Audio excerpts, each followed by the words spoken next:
एक खातून आई थी अभी मिनिस्टर साहिबा, बहुत फेडरल मिनिस्टर करने का बहुत शौक है, बड़ी चौड़े होकर फेडरल मिनिस्टर, जिस चोर दरवाजे से है हमें सब पता है। मैं सिर्फ इनकी एक कारस्तानी बता दूं, मुझे नहीं पता डॉक्टर सानिया ने अपना केस कैसे प्लीड किया, मैं सिर्फ बैतुल माल की बात कर देता हूं। बैतुल माल की 3 गाड़ियां सर, 3 सरकारी गाड़ियां आज भी पार्लियामेंट लॉजेस के अंदर, जहां पे एमडी बैतुल माल नहीं रह सकता, 3 सरकारी गाड़ियां जो कि मुझे नजर आती हैं, जिनके नंबर प्लेट मुझे याद है, वो पार्लियामेंट लॉजेस के बाहर खड़ी हैं। इतने बड़े फनकार बैतुल माल की सरकारी गाड़ियां पार्लियामेंट लॉजेस में अपने जेर इस्तेमाल रख के यहां पे भाषण देने आई थी एथिक्स का। सर नेशनल ज्योग्राफिक चैनल आपने भी देखा होगा सर, आजकल टॉक शो से तो बेहतर है नेशनल ज्योग्राफिक का चैनल देखा करे सर।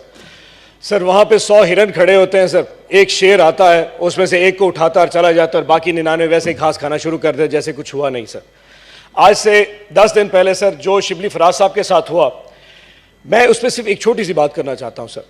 शिबली फराज का कसूर यह था कि उसने उस दिन जुडिशल कॉम्प्लेक्स में इमरान खान को इशारा किया कि खान साहब आप बाहर चले जाए, नहीं तो ये लोग आपको कत्ल कर देंगे। उसने अपने लीडर को इशारा किया और आपका लीडर वहां से चला गया। उसके बाद जो शिबली फराज साहब के साथ उस जुडिशल कॉम्प्लेक्स में किया गया, तो अगले दिन जो तस्वीरें आई थी चेयरमैन साहब, वो कुछ देखने के काबिल नहीं थी। वो शख्स एस्थमा का मरीज भी था और उसको व्हील चेयर पर लाया गया। बात यहां पे खत्म नहीं है। 2 दिन के बाद चेयरमैन साहब शिबली फराज साहब के घर के ऊपर छापा मारा गया। आप कस्टोडियन ऑफ द हाउस हैं सर, और ये कानून इसी ऐवान ने पास किया था कि किसी सेनेटर और एमएनए के घर किसी को अरेस्ट नहीं किया जा सकता आपकी इजाजत के बगैर। क्या इस ऐवान में आज इतनी हिम्मत है कि हम आईजी इस्लामाबाद, जिसको तमगा आपने वो हैदर दे दिया है, बहुत बड़ा बहादुर का बच्चा होगा जी, उससे पूछ सके कि किस कानून के तहत तुमने वो चादर 4 दीवारी पामाल की थी। चेयरमैन साहब, अगर आज शिबली फराज के घर की चादर 4 दीवारी पामाल हो सकती है, उसकी माओ बहनों की इज्जत नहीं है, तो कल को जब हमारे साथ होगा तो सारा ऐवान हम भी इसी तरह हंसेंगे। आज हम इधर बैठे हैं तो कल ये लोग भी इधर होंगे। जब इन लोगों के घरों में पुलिस जाएगी, इन लोगों के घरों में यह साथ होगा, तो उस वक्त फिर हम भी मुस्कुराया करेंगे, फिर हम भी नेशनल ज्योग्राफिक चैनल देके बताएंगे कि एक हिरन उठ के आए, बाकी सारे घास चर लेते हैं। यह वक्त घास चरने का है सर, ये याद रखिएगा। दूसरा सर, अभी एक अरस्तु आया था, ये पूरी लाइन में सारे अरस्तुओं की लाइन है अल्हम्दुलिल्लाह सर। एक अरस्तु आया था सी और इस पूरे अवान को पागल बना के चला गया सर। पिछली गली से आया और अल्हम्दुलिल्लाह उस चोरी में हम उसके साथ मिल गए। आज 10 अप्रैल थी, सुप्रीम कोर्ट का हुक्म था कि आज के दिन 21 अरब रुपए इस गवर्नमेंट ने इलेक्शन कमीशन को पैसे देने थे। इन्होंने किस साइंसदानी से, इस ऑर्डर को आए 5 दिन गुजर चुके हैं, किस साइंसदानी से आके इन्होंने पहले उसको कैबिनेट में ले गए कि जी कैबिनेट में अप्रूवल के लिए जा रहा है, फिर अचानक कैबिनेट के कांपे टांगनी शुरू हो गई, फिर उसके बाद ईसीसी का इजलास बुला लिया, ईसीसी में फिर कांपे टांगनी शुरू हो गई, जी हम अप्रूव नहीं कर सकते, फिर नेशनल असेंबली में ले गए, नेशनल असेंबली से रेफर कर दिया सेनेट क्यों, और आज अल्हम्दुलिल्लाह छुप के आया एक छोटा सा पर्चा लेके, उधर से भमीरी मार के वो कुबड़ा कसाई, इधर से भमीरी मार के कागज देके हमें दे के चला गया और ये कहता है जी फाइनेंस बिल को रेफर कर दिया है। अब फाइनेंस बिल जाएगा स्टैंडिंग कमेटी में, 5 दिन स्टैंडिंग कमेटी में पड़ा रहेगा, जुम्मे वाले दिन फिर सेनेट में आएगा, फिर यहां पे डिस्कशन होगी, फिर जाएगा नेशनल असेंबली में, फिर वहां सेनेट की स्टैंडिंग कमेटी। सर ये स्टैंडिंग कमेटियां खेलना बंद कर दे सर।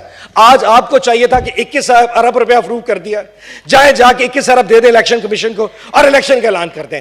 आज सर इनकी चोरी में हम हिस्सेदार बन चुके हैं, इनकी इस दौड़ में, इनकी इस इलेक्शन से भागने की दौड़ में हम इनके पूरे हिस्सेदार हैं। आप फ्रंट रो देख लें सर, इनके मका से देख लें, सिर्फ इस एक पर्चे के लिए उठ के यहां से आए थे सर, एक पर्चे के लिए अपना काम करके चले गए। अब जाओ कंटेम्प्ट ऑफ कोर्ट के लिए, नेशनल असेंबली भी भुगतेगी और हम भी भुगतेंगे।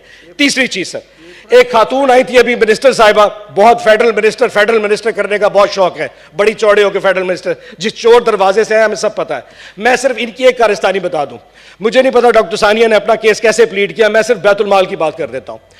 बैतुल माल की 3 गाड़ियां सर, 3 सरकारी गाड़ियां आज भी पार्लियामेंट लॉजेस के अंदर, जहां पे एमडी बैतुल माल नहीं रह सकता, 3 सरकारी गाड़ियां जो कि मुझे नजर आती हैं, जिनके नंबर प्लेट मुझे याद है, वो पार्लियामेंट लॉजेस के बाहर खड़ी हैं। इतने बड़े फनकार बैतुल माल की सरकारी गाड़ियां पार्लियामेंट लॉजेस में अपने जेर इस्तेमाल रख के यहां पे भाषण देने आई थी एथिक्स का। नंबर 1।